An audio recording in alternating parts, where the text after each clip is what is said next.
Matapos ang ilang linggong pananahimik, isa-isang sinagot ni Senador Juan Ponce Enrile ang mga paratang sa kanya ni Senadora Miriam Defensor Santiago. Sa kanyang privilege speech, iginiit ni Enrile na hindi siya ang mastermind ng pork barrel scam at sa nangyaring krisis sa Zamboanga City. Wala raw basehan ang mga akusasyon laban sa kanya. Ayaw pa munang magkomento ni Santiago sa ngayon, pero sasagutin daw niya ang mga pahayag ni Enrile sa isa ring privilege speech sa susunod na linggo. Live mula sa Senado, may report si Jam Sisante. Jam? Yes, Jessica, matapos nga ang mahabang pananahimik, pinili ni Senador Juan Ponce Enrile na sagutin na ang mga akusasyon laban sa kanya ng katunggali niya sa politika na si Senador Miriam Defensor Santiago.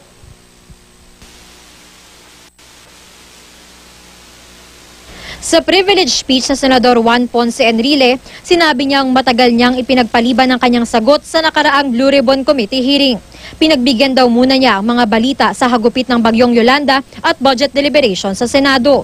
Hindi niya agad pinangalanan kung sino ang tinutukoy niya sa kanyang privilege speech, pero lumutang kalaunan na si Senadora Miriam Defensor Santiago ang kanyang pinatatamaan. Sinabi ng Senadora sa Blue Ribbon hearing na ako daw ay may asim pa. May asim pa. Ginong Pangulo, nagpapasalamat ako sa kanya, sa kanyang sinabi na ako ay may asim pa. Ngunit, Ginong Pangulo, ikinalulungkot kong sabihin at masakit mang banggitin. Hindi po ako naaasiman sa kanya. Isa-isa ring sinagot at pinabulaanan ni Enrile ang mga alegasyon sa kanya. Partikular ang sinabi ng Senadora sa Blue Ribbon Committee hearing noong November 7 na si Enrile ang mastermind ng pork barrel scam. Sinabi rin ni Santiago kay Janet Napoles na dapat isiwalat na ni Napoles ang lahat bago siya ipapatay. This is an outright lie and this is just another of those baseless fabrication against me from a depraved mind. For someone to say with impunity that I killed someone or that I'm planning anyone's murder is the grandmama of all falsehood fabricators. Hindi rin daw totoo ang alegasyon ni Santiago na may kasama siyang bodyguard na may hawak na long firearms kapag pumupunta siya sa CR sa Senado. I never realized until that Blue Ribbon hearing that we have a peeping Tom in the Senate. I never knew that someone was keeping an eye on me. Even when I go to the most private of places, besides, unlike some persons familiar to me, I do not think I suffer from any kind of schizophrenic or psychotic paranoia. To be that paranoid, what my obsessive hater mistook for a long firearm, Mr. President, was a tiny gadget that I bring with me to scratch my back when it itches, and to strike a mischievous fly, langaw, when I encounter one along the way. Sumusobra na raw si Santiago nang ituro niya rin si Enrile bilang mastermind ng bakbakan sa Zamboanga sa pagitan ng gobyerno at MNLF. Ninong sa kasal ni Santiago si Enrile. Minsan ding nagtrabaho si Santiago para kay Enrile sa Department of Justice noong 1969. Sa tingin ni Enrile, ang ugat ng galit ni Santiago sa kanya ay ang pagtutol niya sa kumpirmasyon ni Santiago bilang kalihim ng Department of Agrarian Reform noong administrasyon ni dating Pangulong Cory Aquino.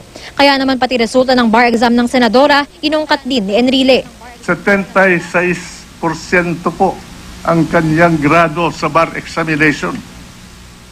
That meant that she obtained low grades in all her bar subjects. I remember that she got a grade of 56 in ethics, the easiest bar examination subject. 56% po sa ethics. Kaya intindihan ko na kung bakit hindi niya sinusunod ng mga rules of ethics sa aming profesyon. Now I know why she nearly flunked her bar examination. A parrot, Mr. President, can memorize legal principles, but it cannot apply them. Nakasiklib si Santiago dahil sa chronic fatigue syndrome. 2 beses pa lang ito dumadalo sa Senado sa 16th Congress. Nang humarap si Napoles noong November 7 at nang mamuno siya sa isang pagdinig ng Commission on Appointments noong Setyembre.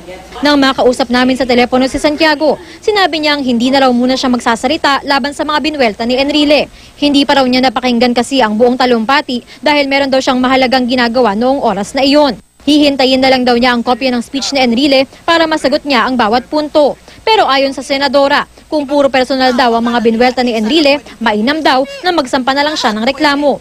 Pinaschedule ni Santiago ang kanyang privilege speech sa December 4. Jessica, doon sa speech ni Senador Juan Ponce Enrile, hindi na niya masyadong pinaliwanag o yung kanyang depensa para sa kanyang alleged involvement do sa pork barrel scam. Sasagutin na lang daw kasi niya yung mga alegasyon sa tamang lugar at sa tamang forum. Jessica. Okay, yun nga, Jam. Parang outside of yung mga personalan na tirada ng magkabilang kampo ng dalawang senador, meron bang real national issue at stake dito sa away nila?